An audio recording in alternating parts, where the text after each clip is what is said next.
Olá a todas, todos e todos. Bem-vindos a mais um episódio, o 20º episódio do Diálogos Despatologizantes, o podcast, videocast do Despatologiza, que é o movimento pela despatologização da vida.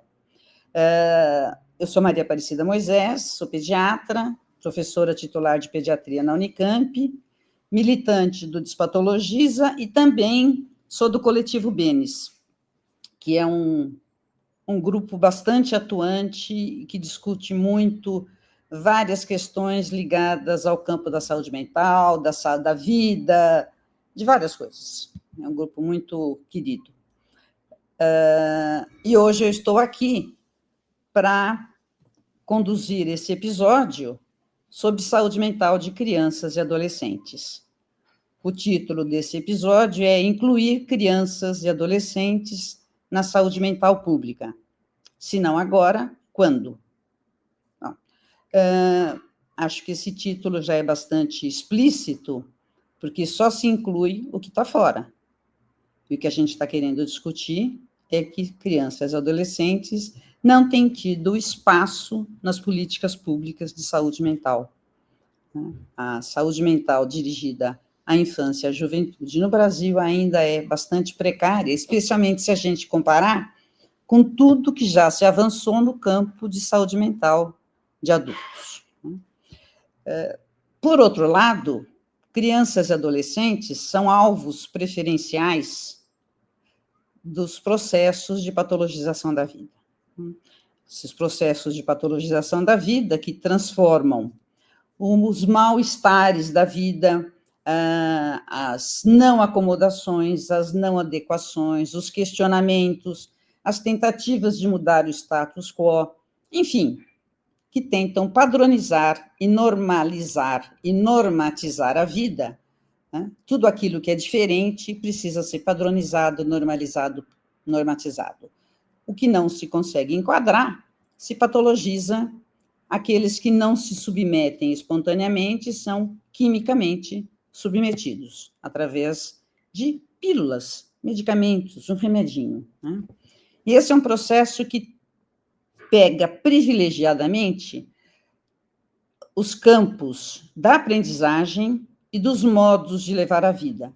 E eu estou falando em modos de levar a vida porque eu já estou explicitando aqui que eu tenho uma birra com comportamento. Né? Porque quando falo em comportamento, eu sempre entendo que a ideia de que somos um ser com um comportamento, um monobloco rígido, inflexível, e não é verdade, nós somos muitos. Eu sou muitas, todos nós somos muitos, dependendo da situação, em que estado está, então eu prefiro o que o Canguilhem chamou de modos de levar a vida, que são exatamente modos de levar a vida e modos de aprender, que são exatamente as áreas mais sofisticadas e complexas do ser humano, e aquilo que nos distinguem e nos tornam humanos. Né? E esses são os alvos preferenciais, talvez, diria com certeza, porque é exatamente nesse campo que se questiona, que não se aceita, que se criam as revoluções, que se mudam o mundo, que se criam outros futuros. E crianças e adolescentes são aqueles que mais questionam, porque ainda não foram domesticados, enquadrados. Né? Esses processos de patologização são cada vez mais intensos, mais frequentes, numa velocidade assustadora, em que a gente assiste já há algum tempo, mas de modo cada vez maior, né? Projetos de lei que eu ouso dizer que são ridículos. Por exemplo, projeto de lei que define o que é um transtorno mental. Um projeto de lei que define o que é uma doença. Projeto de lei que define o que é dislexia e como ela deve ser tratada. Desculpem, caros parlamentares, isso não é o campo de competência de vocês.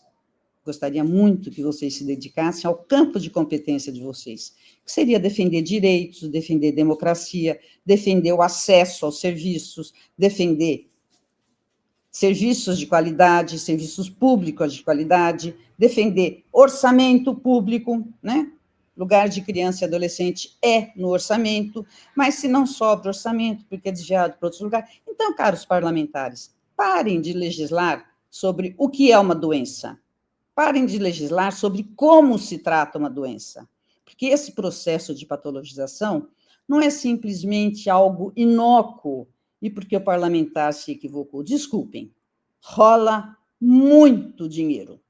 Tem muito dinheiro envolvido e nós sabemos, não vou dizer, né?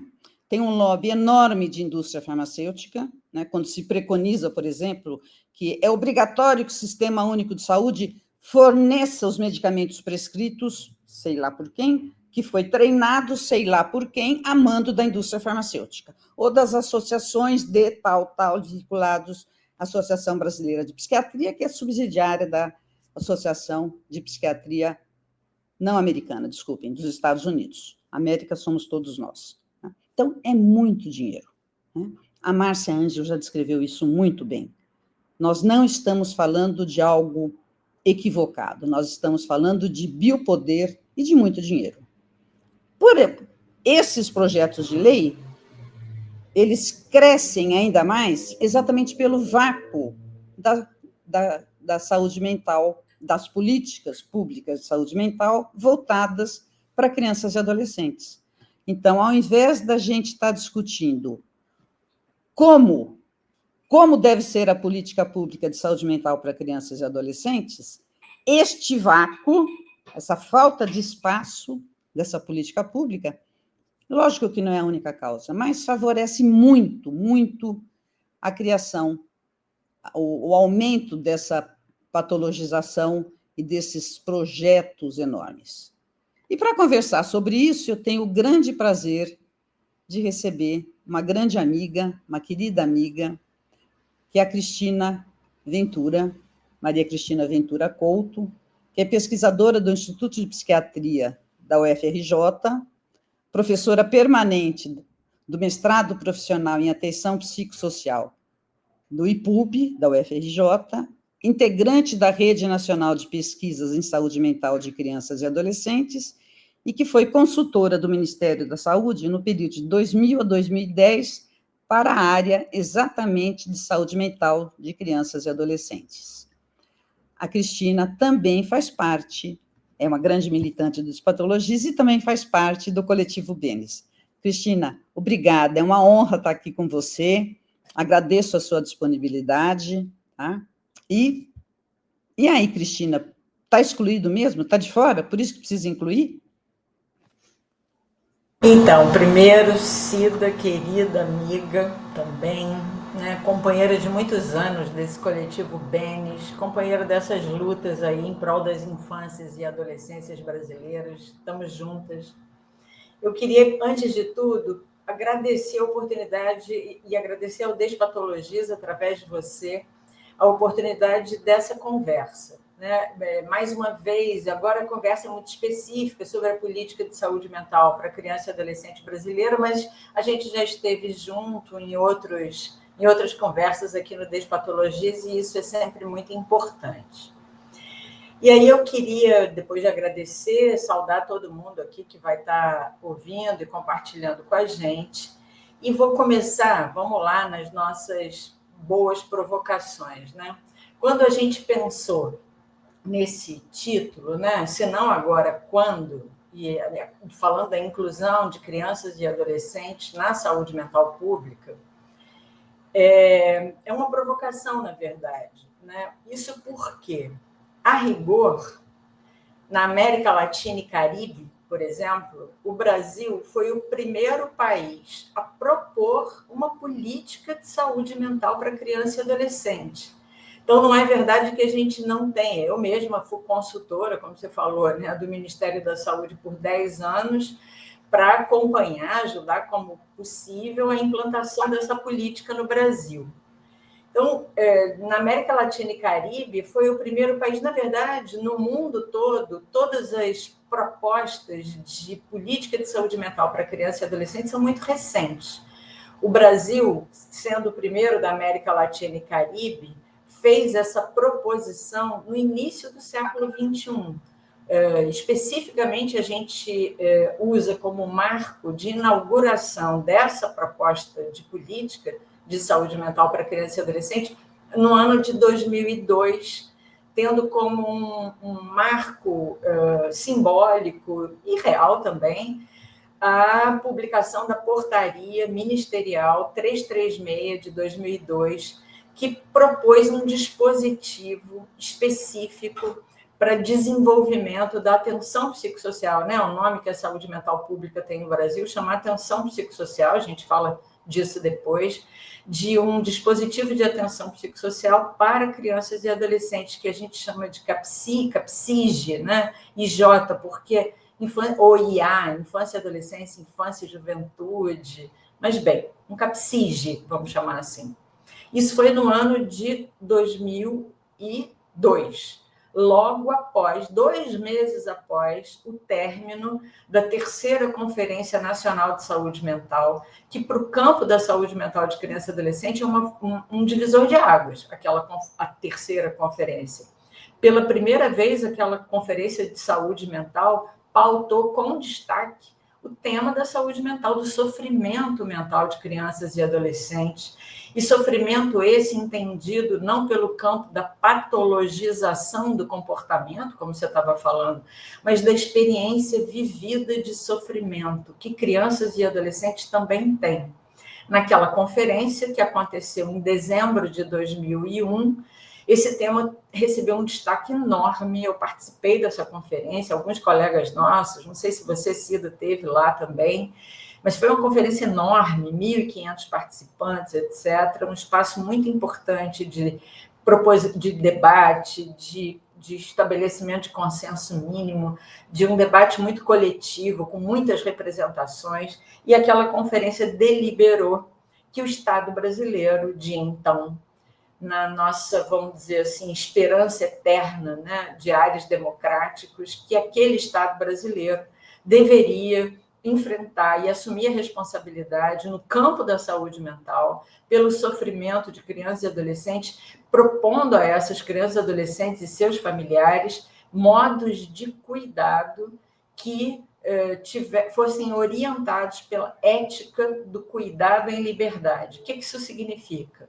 Que não tomasse o confinamento, seja o confinamento institucional, seja o confinamento disciplinar, como eixo, foco, né, do cuidado. A gente fala disso depois. Então, estou tentando dizer assim, quando a gente aqui está discutindo incluir crianças e adolescentes, se não agora, quando, parece contraditório com o que eu mesma estou dizendo e com o que eu mesma trabalhei, né? Afinal, o Brasil tem uma política de saúde mental proposta. E aí vou tentar falar um pouco do porquê que a gente agora, nesse momento histórico, a gente está em 2025, mas mais recentemente, né, a gente tem dito, se não agora, quando, incluir de uma certa maneira, e não de uma maneira qualquer, o segmento de crianças e adolescentes. Isso por quê? Quando a política foi proposta, a atenção psicossocial para criança e adolescente, e a gente tem documentos oficiais para isso, tem um documento de 2005, tem um documento de 2014, tem investimento financeiro para abertura desse dispositivo CAPSI. Quando começou, eram cidades de médio porte, depois o porte populacional diminuiu para 70 mil habitantes, cidades com mais de 70 mil habitantes que abrissem esse dispositivo. É o caminho da política, né? Do desenvolvimento da política, que propõe uma rede. Quando isso tudo começou... Sim, vai sendo construída conforme vai sendo feita e vai se avançando, passo a passo. Ela não vem pronta, né? E nem a gente faz tudo de uma vez. A gente tinha régua e compasso, era preciso ir fazendo o desenho, né? Quando tudo isso começou, sob o marco da atenção psicossocial, a gente tinha uma ideia de que a atenção psicossocial, essa tal saúde mental pública, seria ela, o carro-chefe, olha que ousadia, né? De inscrever na sociedade brasileira a ideia de uma certa criança e adolescente que iria na contramão, contrariaria, né? Contrariaria a ideia vigente de que uma criança é só um ser em desenvolvimento, que uma criança é um conjunto de comportamentos, Ela é uma tábula rasa que a gente molda. É o porvir. É um porvir. É o adulto futuro. É o futuro da humanidade. Essa ideia de criança assim teve vigência, e eu, lamentavelmente, vou dizer, tem vigência, vou usar o verbo no presente, mas naquela época, a gente sonhando lá no início da política, teve vigência ao longo, né, de todo o tempo, até o final do século XX, e a gente achava o seguinte: é o campo da saúde mental pública, por conta do seu mandato público, não por nenhuma, sei lá, brilhantismo intelectual, nada disso. Por conta do mandato público da saúde mental pública, da atenção psicossocial. Seria esse campo que poderia inscrever na sociedade, não na casa da Maria, ou do José ou da Joaninha, mas na sociedade no sentido das instituições públicas, dos setores públicos, a ideia de que uma criança não é apenas um ser em desenvolvimento. Uma criança e uma adolescente, eu sempre vou falar criança e adolescente, às vezes falo só criança, mas vale para os dois. Uma criança é uma alteridade subjetiva. Um negócio parece complicado, ou seja, uma criança, ela é um ser imerso totalmente na condição humana. Não sendo imerso na condição humana, ela é um sujeito capaz de sofrer. Olha, o que particulariza a gente, né, humanamente falando, por conta da linguagem, não vou entrar tanto nessa história, mas é a O que você estranhou eu estar falando no começo? É a experiência do sofrimento. Eu costumo falar. Assim? Algumas vezes mais, outras menos. Oi, Cida. Não, desculpa. Foi o microfone que deu defeito aqui, desculpa. Tá. Mas pode me interromper também, né? Mas para ver se está ficando claro. Mas é essa a condição de reconhecer na criança a condição do sofrimento, parece paradoxal. É o que humaniza a criança, né? Desde que esse sofrimento possa ser narrado, endereçado a alguém, né? Compartilhado, cuidado, etc. E tal. A gente achou que a saúde mental poderia, que era ela que ia inscrever essa criança. Fecha, né? Fecha a cena. 2001, 2002, começamos o processo. Acontece que o Brasil é enorme, o SUS é muito complexo, a gente vive muitas contradições, né, no nosso país. E aí eu vou dizer o seguinte: houve avanço na política de saúde mental. A gente não pode dizer que nada foi feito, muita coisa foi feita, mas evidentemente ficou muita coisa por fazer. Porque esse processo que começou em 2002, ele durou até 2016. Ele teve 14 anos de vigência, com muita dificuldade, né?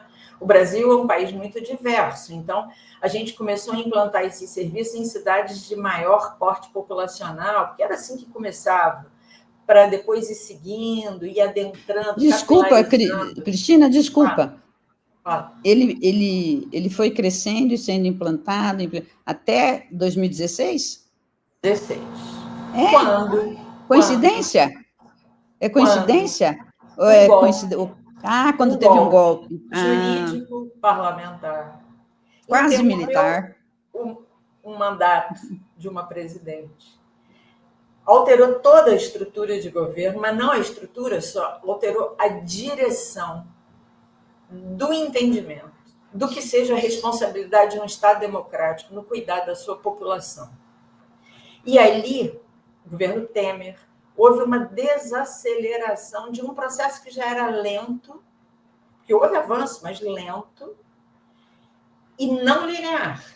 Então, você tem um processo lento e não linear que começa a ser desacelerado. O que era lento desacelera, ele é quase inércia, né? Depois dá um cavalo de pau. Em 2019, com a eleição do Bolsonaro, há um rompimento. Dá um cavalo de pau e vai para trás. Um cavalo de pau. Muda tudo. Né? Destrói tudo, né? Não muda, destrói. Destrói tudo. E põe outra. Qualquer coisa que havia para reconhecer crianças e adolescentes como sujeitos de direitos, como sujeitos humanos plenos, viraram, não por conta só do governo Bolsonaro, a gente tem que falar também que ele é alavancado por certos paradigmas, né? Vamos falar disso depois, paradigma biomédico e o paradigma da psicologia do desenvolvimento, né? Que, digamos assim, dá uma arrumadinha para essa destruição poder ter vigência. Mas, bem, houve um rompimento, um cavalo de pau, como você está falando, e... não é só ele, mas ele amplia o espaço para essas concepções, né? Ele abre de vez ao destruir tudo aquilo que fala de humanidade, de diferença, de combate à desigualdade, de cidadania, de democracia. Aí você abre todo o espaço. De direito à existência de cada um. Né? Se eu tenho um modelo, só pode viver na vida quem é lourinho, bonitinho, casadinho, que toma café da manhã com o filhinho, com a filhinha, leva para a escola, tem um carro. Meninas vestem rosa e meninos vestem azul? Meninas vestem rosa e meninos vestem azul. Eu prefiro Caetano e a Daniela Mercury cantando a música. Qual? Você? Você não conhece? Não. Gente, não sei, como é que chama a música? É uma música que faz vou lembrar, vou descobrir. Enquanto você fala, É uma música, a gente até pode tocar aqui depois. Acho que não pode tocar, acho que eu não consigo. Mas eu vou lembrar o nome e falo. Mas é uma música maravilhosa que exatamente tira o sarro dessa... Mas, não é uma palhaçada, dessa sacanagem. Se eu tenho uma matriz hegemônica de que só aquilo é normal, eu excluo todo o resto. Então, não foi só uma destruição porque mudou a responsabilidade do Estado brasileiro. É uma destruição porque tira o direito de existência das pessoas, né? Da diferença. É muito radical. Mas, bem, esses movimentos, né, que estão acontecendo, quando houve uma esperança democrática, vamos dizer, com a reeleição do Lula, agora, recente, você participou disso, a gente teve uma enorme esperança, né, de que, obviamente, a gente haveria uma mudança de rumo novamente, vamos voltar a considerar a humanidade das crianças, e seria a nossa oportunidade de ter avanços que, naquele primeiro movimento dos 14 anos, a gente teve, mas ele foi muito vagaroso, né? E quando a gente está aí nesses 2 anos, apesar dos esforços que vêm sendo feitos, é possível, eu acho, a gente dizer que a perspectiva conservadora, a perspectiva da criança como um ser meio estranho, esquisito, né? Ela não fala a nossa língua, ela não veste a nossa roupa, ela não usa os nossos objetos. A criança é um negócio meio estranho, assim. Então, a gente tem que parece que ela é só um ser em desenvolvimento. Isso tudo não está conseguindo ser radicalmente superado como precisava, nem agora.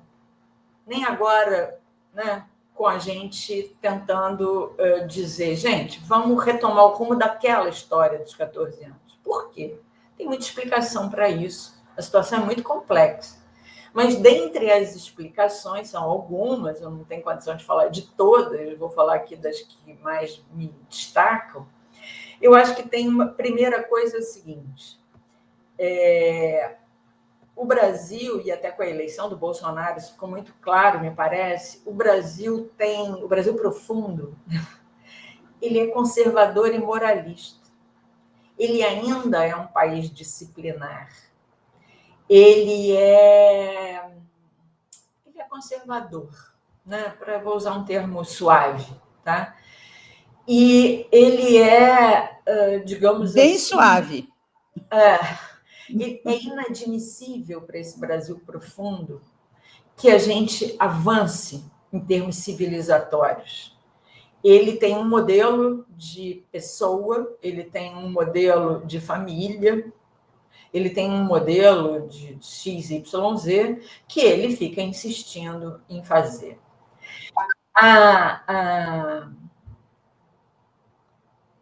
E isso é um problema. Matrizes teóricas, como a matriz biomédica de entendimento do sofrimento humano, que transforma sofrimento em patologia, e a matriz da psicologia do desenvolvimento, que transformou a criança num ser em desenvolvimento, essas matrizes teóricas que existem no mundo não são erradas, né? Elas são legais, são campos epistêmicos específicos. Essas matrizes teóricas, elas subsidiam essa visão conservadora, porque a gente tem outras matrizes, tem outras leituras possíveis de mundo, outras matrizes teóricas que a gente usa no campo da atenção psicossocial.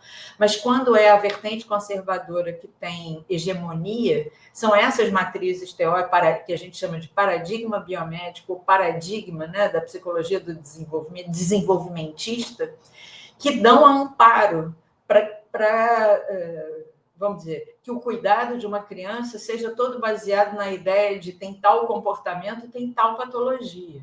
Tá? Isso por um lado, matrizes teóricas, epistêmicas. Outro lado, um lado muito difícil, que é uma barreira ainda para a gente voltar atrás. Tá? Cris, desculpa, mas só lembrando, né, que, na verdade, a psicologia do desenvolvimento, cada vez mais, ela abandona o desenvolvimento e vira a psicologia do comportamento. Sim, tem essa, além de tudo, tem isso, né? Porque vem. Desenvolvimento já ficou lá para trás, né? Não tem desenvolvimento, hein? Né? Eu acho que isso é uma barreira, a barreira teórica, digamos, a barreira epistêmica, né? Para a gente, de fato, colocar criança e adolescente dentro da política, eu vou dizer assim, considerando que eles são sujeitos plenamente humanos, tá? É por isso que o nosso, se não agora, quando? Tá? Então, estou fazendo uma distinção entre tem política de saúde mental no Brasil para criança e adolescente, mas ela também se revelou difícil de efetivamente inscrever a ideia da criança e adolescente como um sujeito plenamente humano, e é agora, se não agora, quando finalmente inscrever essa condição humana das crianças para que a gente organize cuidados compatíveis com isso. Então, tem barreiras morais, etc., barreiras de golpe de Estado, tem barreiras teóricas, essas que eu falei, a gente pode pensar em outras. Tem barreiras da mercadorização do SUS. Vou tentar explicar. Saúde pública é SUS, né, no nosso país. Essa tendência cada vez mais forte, infelizmente, de terceirização do SUS, eu vou chamar de privatização do SUS, ela é um impedimento para que a gente efetivamente avance em certas concepções. Isso porque mudar a ideia de que uma criança não é um ser em desenvolvimento, é um ser plenamente humano, supõe ações permanentes de formação dos operadores, dos trabalhadores, né? Seja dos trabalhadores da rede de saúde mental especificamente, seja dos trabalhadores que a gente chama de intersetores, que precisam também olhar a criança de outra forma, educação, assistência social, judiciário, coisa e tal. Ela não vai ser, né? Ela é. Ela já é. Ela não é a criança não vai ser, né? Ela não é o futuro por vir, ela é. Ela é hoje. E ela é hoje. Ela é hoje. Isso. Ela interpreta o mundo, mas isso é uma noção de criança, Cida, que a gente, vamos dizer, guetos de pessoas tem. No campo das políticas, a ideia e das práticas, esse aqui é o problema, das práticas de cuidado, o que ainda está tendo vigência é a ideia da criança como um ser em desenvolvimento, que é um ser por vir, né? Mas eu estava falando da terceirização. Imatura, né? Imatura. Imatura. Né? Imatura porque ela é sempre porque o adulto é o modelo. Se ela é diferente, não tem a maturidade dele, eu sempre brinco que eu não quero amadurecer, que depois que amadurece só tem um caminho, até melhor não amadurecer, né? E esse conceito de maturidade é muito interessante, porque ele pega em todos os campos. Vamos deixar a saúde mental de lado, vamos deixar o cérebro de lado, a mente de lado, né? Na pediatria, o rim da criança é imaturo porque dilui menos do que o rim do adulto, dilui mais do que o rim... Desculpe, é o contrário. O rim da criança é imaturo porque ele concentra menos do que o rim do adulto. Óbvio. O corpo da criança tem 95% de água, do adulto, em melhores condições, é 70%. Então, ele não precisa concentrar, ele precisa diluir. A urina, ele concentra pouco porque dilui mais. Então, tem uma faixa. A da criança é adequada, não é imatura. Isso, exatamente. Ou então, o sistema imunológico da criança é imaturo. Sim. Ainda bem. Se ele fosse igual ao do adulto, o feto matava a mãe. Sim. Então, ele não é imaturo, ele é adequado. É uma diferença, mas não é uma adequado, não é imaturo, né? A criança é imatura porque ela não tem noção de perigo. Bom, mas se ela tiver noção de perigo, ela vai ficar sentadinha, quietinha, e nunca vai aprender nada, portanto, nunca vai se desenvolver. Nunca vai ser. É a peculiaridade dela para ler o mundo. Ela é adequada para a idade dela, ela não é imatura. Imaturo somos nós que não conseguimos ver isso. Mas essa ideia de criança não tem vigência. Sim, não eu sei. Vigência. Nem na pediatria. E é por isso que a gente precisa lutar. E aí eu acho que o que eu estava falando da terceirização do SUS, que eu acho gravíssimo, né? Porque para essa ideia de criança... Que você falou em terceirização e privatização, Cristina. Vamos voltar para a privatização. Que é uma coisa muito casada com a outra, né? Mas o que acontece, por que isso prejudica, vamos dizer assim, é uma barreira? Porque a gente, para mudar uma ideia, uma concepção de criança para uma outra concepção de criança e adolescente, você precisa de reflexão, você precisa de campo de formação, você precisa, né? Isso não cai do céu, isso não está pronto. Ninguém pensa uma criança como um sujeitinho em desenvolvimento só porque achou que era assim. Isso se passa, se transmite.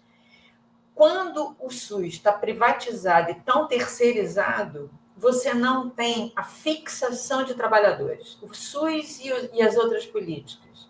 Então, você faz toda uma estratégia de formação hoje para um conjunto de operadores do cuidado para criança e adolescente, que daqui a 6 meses não estão mais trabalhando, porque arranjaram outro emprego, foram demitidos. Hoje mesmo, eu soube aqui no Rio de vários trabalhadores que foram sumariamente demitidos, sabe-se lá, que a OS não quer mais, sei lá, qualquer coisa dessa.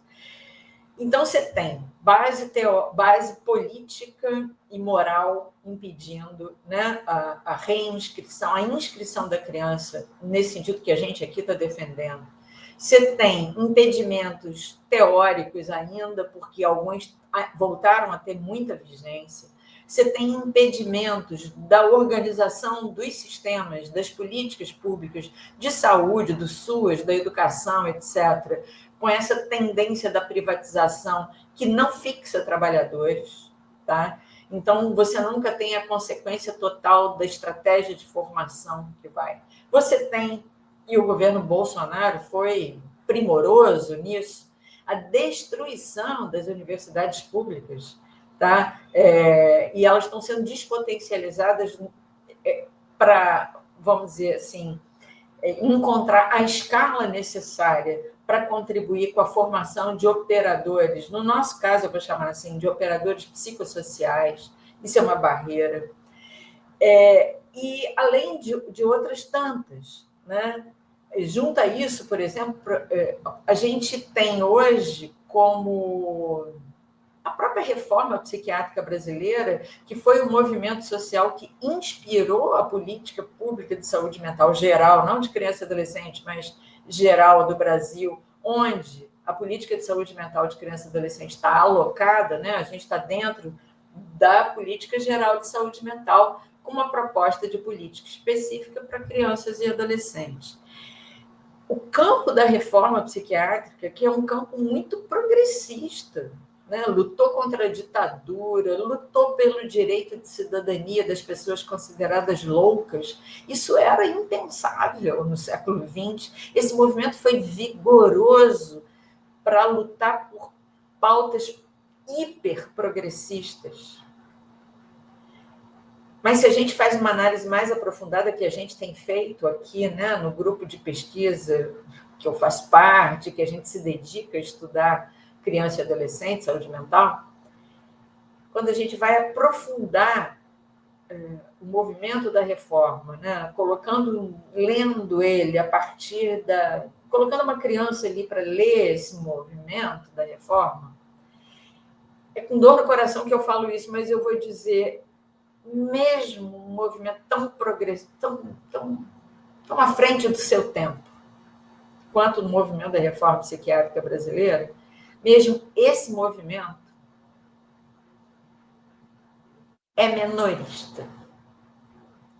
Ele, mesmo para ele, que lutou contra o máximo, né, da condição humana, da diferença na condição humana, que foi a loucura, ele não consegue enxergar a criança como um sujeito humanamente pleno. Então, não é incomum a gente encontrar, por exemplo, em discussões até recentes, da gente dizer as crianças e adolescentes têm que participar dos espaços de decisão, e participação não é só estar ali presente, né? Não pode ser uma coisa meio Tolkien, como a nossa amiga Bárbara Costa fala, não é um Tolkienzinho, põe uma criança lá para dizer que ela está lá. Essa participação supõe intencionalidade, supõe que ela entenda o que é aquilo, como é que é, supõe uma relação criança-adulto, né? Não é só jogar a criança ali. Ela precisa saber o que é aquilo, ou seja, supõe trabalho. Mesmo quando a gente diz crianças e adolescentes têm que participar, por exemplo, vamos rediscutir para atualizar a política, não é incomum ouvir de operadores da reforma psiquiátrica frases como, não, as crianças aí tem que ter um ambiente todo especial, porque ela pode não entender, porque quando tem adultos conversando, isso pode ser muito conflitivo, como se criança fosse incapaz. Boba. Uma sobrinha minha, quando era pequenininha, falava assim, boba. Meio fora de prumo. Como se uma criança fosse um negócio estranhíssimo. Como se entendeu? Criança e adolescente. Mesmo adolescente tem um ambiente... Olha só, o ambiente civilizado, falado de forma clara, respeitoso, com uma linguagem que a gente entenda, tem que servir para todos nós. Eu, há muito tempo, quando eu aprendi um negócio de uma experiência que a gente teve aqui, que a gente chamava de cuidado colaborativo intersetorial, eu aprendi que os códigos setoriais, né, eles são ininteligíveis, às vezes, da educação, são ininteligíveis para nós da saúde, que são inteligentes. Então, hoje em dia, eu tenho maior desenvoltura para falar assim, eu não sei do que você está falando, você me explica. Eu não sei que sigla é essa, você me explica. Eu não sei o que você quer dizer com isso, você me explica. Isso faz parte do bom debate político. E isso uma criança faz com desenvoltura. Mas você vê, então não é incomum ouvir, não, criança é tão especial que tem que ter um lugar especial. Não, criança, porque mesmo incomoda. Mesmo a reforma, ou acha criança... A criança incomoda. Né, ou ela ela incomoda. A que incomoda, a que porque ela pergunta, a que faz barulho. Cara, é difícil. Nesse sentido, essa é a nossa conversa de hoje. É incluir criança e adolescente, se não agora, quando? Nessa concepção que considera uma criança e adolescente um sujeito humanamente pleno. A minha frase não tem, conceitualmente tem sentido nenhum, né? Criança humanamente plena é uma forçação discursiva que eu preciso fazer para marcar o que eu estou querendo. Porque é óbvio, quer dizer, é óbvio, mas não é, né? Que a criança é humana, um ser humano, né? Mas quando a gente recebe uma criança no nosso serviço, só conversa com a mãe, com a professora, com o conselho tutelar, vai lá e brinca com ela só, tentando adivinhar o que a brincadeira quer dizer, a gente não está considerando ela humanamente plena. Quando eu quero adaptar o comportamento de uma criança, porque ela não pode agir assim, assada, nananana, porque tem que se comportar não sei o quê, não, ela não está sendo considerada humanamente plena. Recentemente eu soube de uma história genial de um garoto que contou para a gente, um garoto de serviço de saúde mental, 12 anos de idade. Ele contou isso, que ele era um usuário absurdo de drogas pesadas. O menino, eu não sei toda a história dele, mas acho que ele indica ter sofrido também muita violência, etc. Um menino com 12 anos, devastado por droga pesada. E o que alivia ele na estratégia de redução de danos é fumar cigarro. Né? Nenhum de nós, abertamente, fumem cigarro, cigarro é uma maravilha. Ninguém fala isso. Mas só o campo da saúde mental, e ele foi num CAPSI que ele conseguiu isso, que entendeu que aquilo era importante para ele, naquele momento, como uma estratégia de superação de drogas pesadíssimas. Esse menino poderia ter morrido. Então, o cigarro, para ele, não significa morte, significa um modo de se virar neste momento com a vida. Só a gente da saúde mental tem mandato público para dizer e afirmar isso junto com esse garoto. Talvez, né, Cida, você e seus colegas pediatras, estrito senso, quando é muito fechadinho, não tenham mandato público para falar isso. Mas nós temos. E precisamos dizer. Agora, são raríssimos os trabalhadores da saúde mental que estão com formação e com condição de trabalho suficiente para bancar isso. Esse menino teve a sorte de encontrar um serviço com essa condição. Né? As crianças estão sofrendo. Fala. Cristina, o pediatra bem formado, especialmente de uns tempos atrás, menos tecnicista, menos tecnológico, também diria isso. Pois é, mas a gente está trabalhando... É que a formação está atrelada ao mercado. Né? Não é a formação, e aí estou falando especificamente do médico, né? Não é a formação que determina o mercado. O mercado determina a formação. Pois é. É uma inversão total de valores. Onde a gente chegou, né, Cida? O maledeto mercado. Então, temos, e você está junto com a gente nisso, a gente tem lutado muito, a Rede Nacional de Pesquisas, que eu faço parte, o Coletivo Benandantes, que eu faço parte, o grupo de pesquisa aqui de criança e adolescente, eu, Amanda, Bárbara, alguns estudantes que estão com a gente, fazemos parte, e fora colegas que estão aí Brasil afora, fazemos parte de um grupo, mas somos um grupo muito pequeno, que estamos insistindo que é preciso superar o menorismo na política pública de saúde mental brasileira para crianças e adolescentes.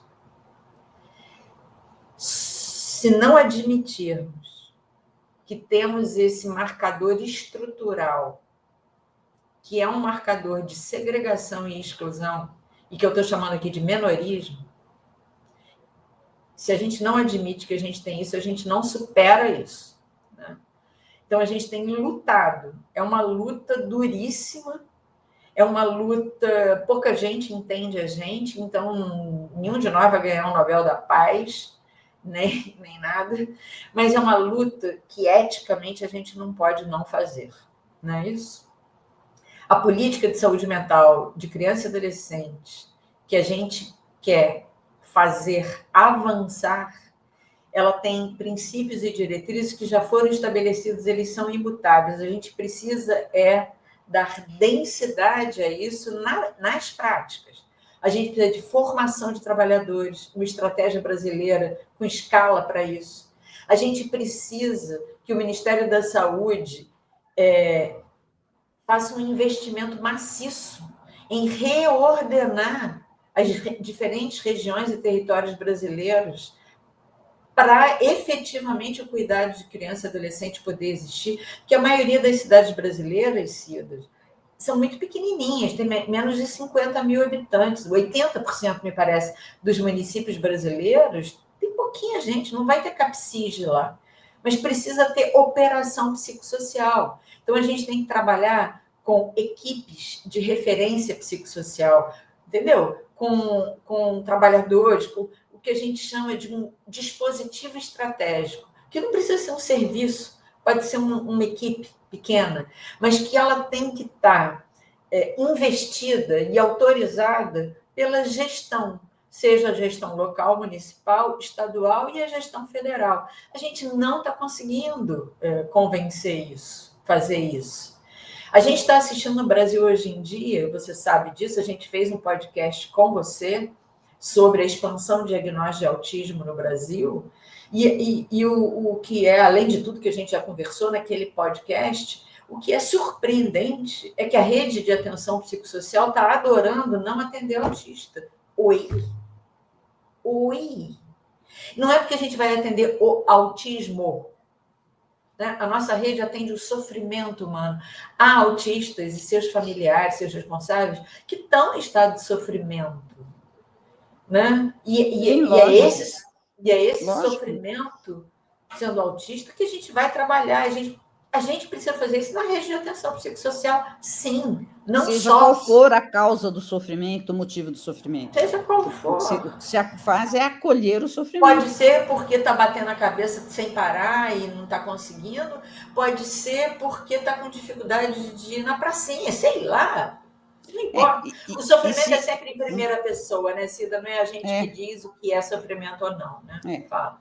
E se o Ministério da Saúde não assume isso e não faz isso de fato, não implementa isso em programa, abre espaço para esses projetos de lei que definem o que vai ser, e que todos eles são privatistas, tanto para dar os cursos, como para dar o medicamento, quer dizer, desculpe, medicamento não, porque medicamento é quando trata, aí não é tratamento. Mas tem uma coisa da tecnologia. Não é nem tecnologia, mas é mais do que isso, né? É uma privatização, porque é óbvio que o SUS não dá conta de atender quando você diz que 1/3 da população tem autismo.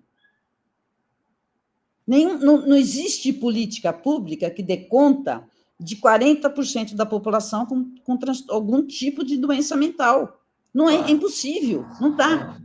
Aí você é duplamente cruel, porque você estigmatiza, bota um rótulo em pessoas que apenas são diferentes e não aceitam o status quo e querem questionar e querem modificar, né?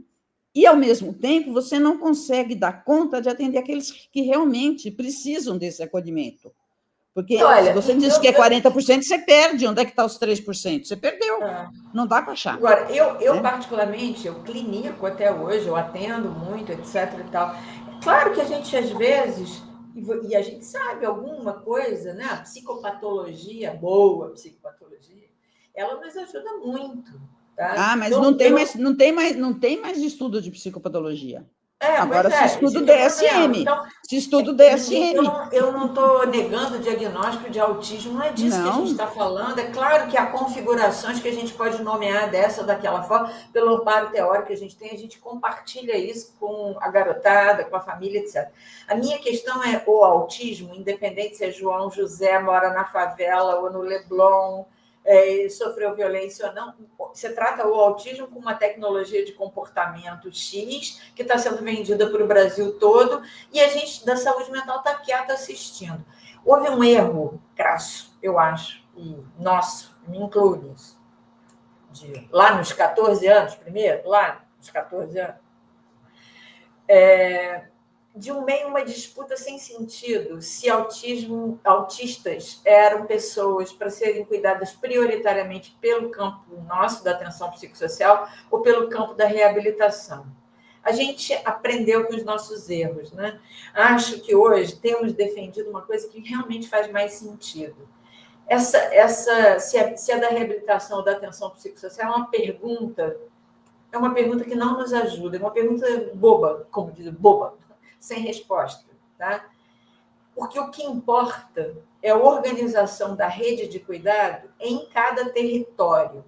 Então, se naquele território, naquela cidade, naquela região, há uma boa colaboração entre os dispositivos, coisa e tal, e território nunca é mundo muito grande, é mundo de pouca gente, né?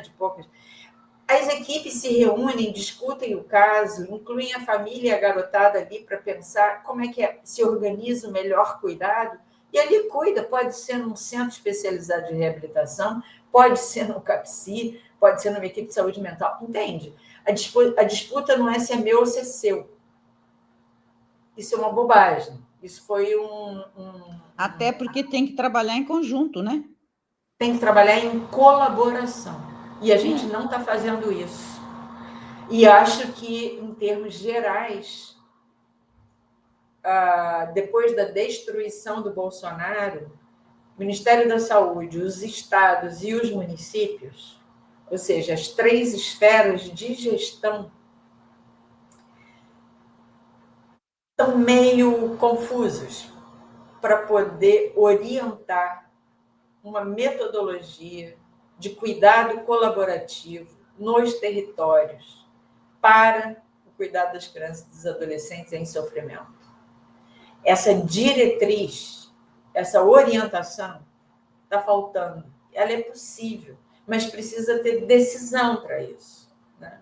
E a gente não está conseguindo. Então, tem o problema do autismo, que está aí dessa forma. Tem a questão de pós-pandemia, né?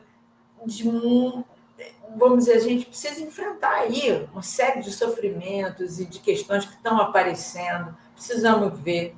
A gente precisa melhorar a formação de trabalhadores. Precisa de uma orientação, vamos dizer, avançada das instâncias de gestão para esse nosso campo voltar a avançar. Precisa anular portarias do governo Bolsonaro, que não foram anuladas até hoje.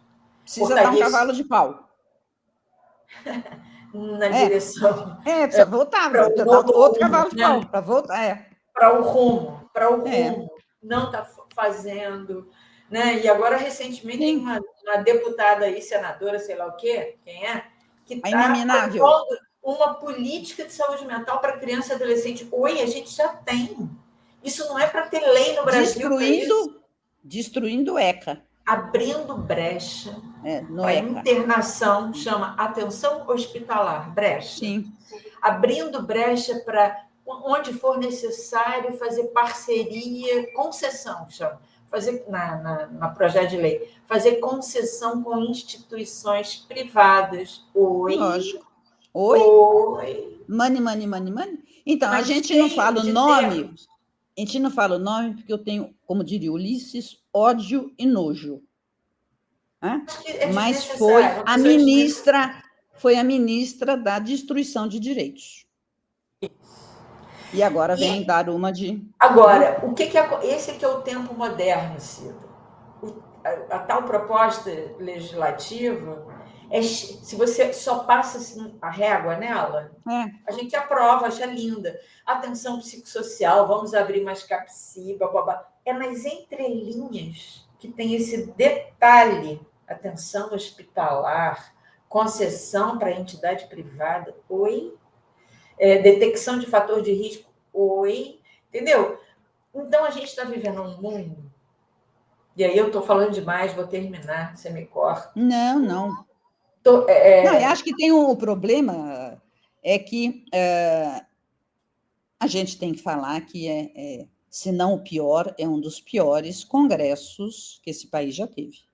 Né? Eleito pelo povo. Eleito pelo povo, exatamente. Eu não vou dizer que o povo não sabe votar.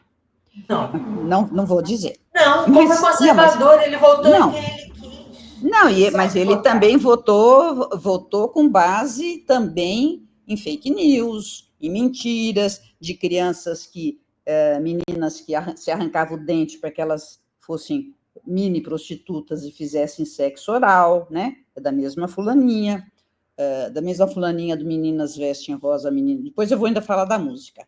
A gente termina com a música que é para jogar para cima. Eu não posso pôr para tocar, mas eu dou um nome. Mas o problema é o seguinte, quer dizer, como é que se pode agir para que você... Veja, não tem sentido um parlamentar fazer uma lei dizendo o que é dislexia. Ou uma lei dizendo que crianças com transtornos mentais têm que ser obrigatórias. Não tem sentido. Isso não é questão de... Isso é uma questão de competência, de conhecimento. Então, tem que ter um mecanismo em que se tenha esse diálogo, mas que isso tinha ainda um tempo atrás, que você conseguia fazer e segurar. Hoje, você, com esse congresso, não consegue segurar. Mas nos resta luta. Aí, lógico. A gente faz barulho e não deixa eles dormirem. A gente faz muito barulho. Pita, né? Ana Pita, ela sempre falou essa frase, eu guardei isso a vida inteira. Ela falou para fazer política de saúde mental, para reforma, você tem que ter ira santa, né? É santa a ira é santa, mas é ira. Ou seja, se não tem que ter ira mesmo. Né? Santa ou maldita, mas tem que ter. Um excesso de conciliação, que então não podemos, e isso, blá, blá, blá. Não, é na briga, vamos lá, vamos para a briga. Então, eu acho assim, apesar do cenário ser um cenário muito difícil, eu acho que a gente está vivendo ainda um cenário muito difícil, eu acredito muito que algo pode se mover, estruturalmente falando. E é isso que me faz estar aqui conversando com você. Eu sei que é o que faz você trabalhar, é o que faz Benes trabalhar, nosso coletivo, é o que faz a Rede Nacional de Pesquisa em Saúde Mental de Criança e Adolescente trabalhar. A gente aposta ética, é uma aposta civilizatória de que algo, estruturalmente falando, pode se mover. A gente não vai mudar o mundo, mas pode balançar as estruturas. Então, é isso que vale a pena. Então, eu vou voltar para fechar aqui, para dizer que o Brasil tem uma política de saúde mental, os seus princípios e fundamentos são decisivos. Ela foi proposta no início do século XXI. O que ela precisa é avançar, e avançar significa que ela tome, de fato, a sua responsabilidade em inscrever na sociedade brasileira crianças e adolescentes como sujeitos plenamente imersos na condição humana, ou seja, sujeitos passíveis de sofrimento, que têm capacidade de interpretar o mundo e interpretam e respondem a esse mundo, aderindo, opondo, transformando, não sei o quê. Uma criança e um adolescente respondem ao mundo. A gente precisa ouvi-los, no bom sentido da escuta, que não é só falar, me diga o que você está falando, essa caretice, é uma posição de escuta, e a gente precisa colocar eles no meio da roda, acreditando que a gente com eles com a gente pode mover algumas peças. Qual é a música, Cida? Então, Cristina, a música é maravilhosa. Você deve conhecer, chama Proibido o Carnaval. Se você não conhece, vai procurar, mas eu vou ler alguns trechinhos. Eu não posso pôr para tocar, porque a gente não tem licença, mas é verdade. É da Daniela Mercury e Caetano, tá? Opa. E é uma delícia escutar, porque você sai dançando. Tá proibido o carnaval nesse país tropical. Tá proibido o carnaval nesse país tropical. Tô no meio da rua, tô louca. Tô no meio da rua sem roupa. Tô no meio da rua com água na boca, vestida de rebeldia, provocando a fantasia. Aí vai. Minha alma não tem tampinha, minha alma não tem roupinha.